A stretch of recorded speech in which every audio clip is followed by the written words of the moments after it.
all we have ever wanted is justice.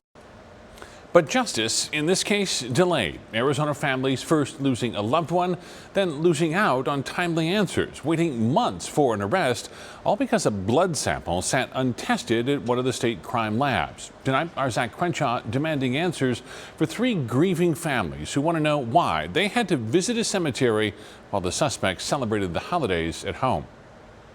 This investigation started with a simple question. What took so long? That's the sister of Jasmine Marquez, the 19-year-old killed August 25th, when police say Carlos Daniel Gonzalez came barreling through the red light at 83rd Avenue in Bethany home. His speeding Tesla T-boning the 3 teens inside the Toyota. All of them, Jasmine, Ariana Parsad, and Kevon Martin, died. I wish we could get our kids back. Gonzalez was unconscious at the scene, so Glendale PD did a blood draw and sent it to the DPS crime lab September 9th. But 3 months later, no results and no arrest. Thanksgiving this year was hard. On that day, we were mourning their death, and he was celebrating with his family when ours didn't get the chance. So where was the breakdown? Well, Glendale police initially tried to pin the blame on the crime lab, but DPS sent me this form, which shows that Glendale detective wrote DUI under charges, never indicating to the lab that 3 teens were killed. It wasn't until December 9th that the Glendale case officer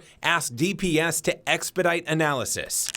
Just 5 days later, the test was done. And that final piece is really getting that lab results, which did show that there was marijuana in his system. By the end of the month, Gonzalez had a mugshot. It appears to me that there was a breakdown in communication. Frank Milstead was the DPS director for 5 years, retiring in 2020. Tox cases have always been a challenge just because there's a lot of DUI arrests. Police say legalized marijuana and the opioid epidemic, People are also taking those pills and out driving. have led to more toxicology testing, which is where DPS has its biggest backlog and slowest turnaround time. In January 2018, there were 818 backlogged cases and a 66-day average turnaround time. Flash forward to this month, DPS has a 4-year high, with more than 2,000 drug cases waiting to be tested and the average turnaround 95 days. I would say it's extremely common for most crime laboratories to have a backlog. But backlogs not only delay justice, Recidivism exists. they allow for serial impaired drivers to get behind the wheel again before ever going to jail. DPS repeatedly declined to do an interview, but in an emailed response said the main reason for the backlog is, quote, the recent loss of 3 senior forensic scientists, 3 grant-funded positions, and employee sick leave. They have openings right now that they can't fill.